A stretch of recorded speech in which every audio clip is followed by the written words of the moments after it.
Hello. Hello. હાજી. એ કટકપરાથી બોલીએ, માણાવદર તાલુકાના કટકપરા ગામ છે ને. હા, જોયું ને. હા, તો આપણે મગફળી યાર્ડમાં નાખી ને ભરતભાઈ. હા. મગફળી ના હજી 3 મહિના ઉપર ગયા, પૈસા નથી આવ્યા હજી. એ તમારા જેવો પ્રશ્ન 35,000 ખેડૂતને છે.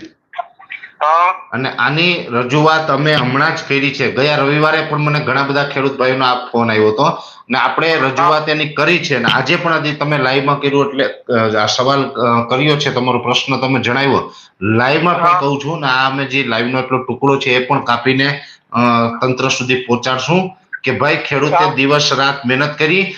આ જે મગફળી હતી ચોમાસું પાક હતું, દિવાળીએ મગફળી આવી ગઈ, ખેડૂતને પૈસા દિવાળી અપેક્ષા હોય, એની બદલે હવે હોળી આવી ગઈ, શિયાળુ પાક વેચવાનો ટાઈમ આવ્યો ત્યાં સુધી પણ જો હજી આ સહકારી મંડળી પૈસા ન આપતી હોય, સરકાર કાંઈ ન કહેતી હોય તો આ મિલી ભગત છે એ ખેડૂત માટે બહુ હાનિકારક છે.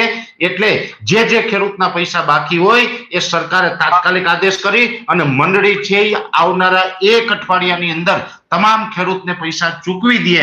જો એ નહીં ચૂકવે તો હજુ આનાથી આકરી રીતે અમે આની રજૂઆત પણ કરશું ને આકરી રીતે અમે આનું જે કાંઈ છે એ આખો કાર્યક્રમ પણ કરશું. એટલે અમે આની રજૂઆત અમે બહુ દોડ્યા, અમે જઈએ માણાવદર તો એમ કે તમારા પૈસા પેન્ટિંગમાં જ છે, પેન્ટિંગમાં છે. પેન્ટિંગમાં તો 3 મહિના ઉપર થઈ ગયા પણ હજી આવ્યા નથી. અરે પણ હવે તો આ શિયાળુ પાક વેચવાનો ટાઈમ આવ્યો નથી, હજુ સુધી પેન્ડિંગમાં હોય તો એ કરે છે શું મારા બેટા? હા, ઈ જ કહું છું, હજી પેન્ડિંગ નું જ કે છે તો પૈસા. કાલે ફરીથી હું ગુજરાતના જે આપણે ખેતી નિયામક હોય ને ગાંધીનગર, હું ટેલિફોનિક એમને જ ફરિયાદ કરીશ કાલે.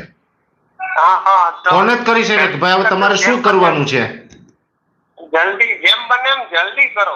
જી, હું એને રજૂઆત કાલે જ કરી દઉં છું.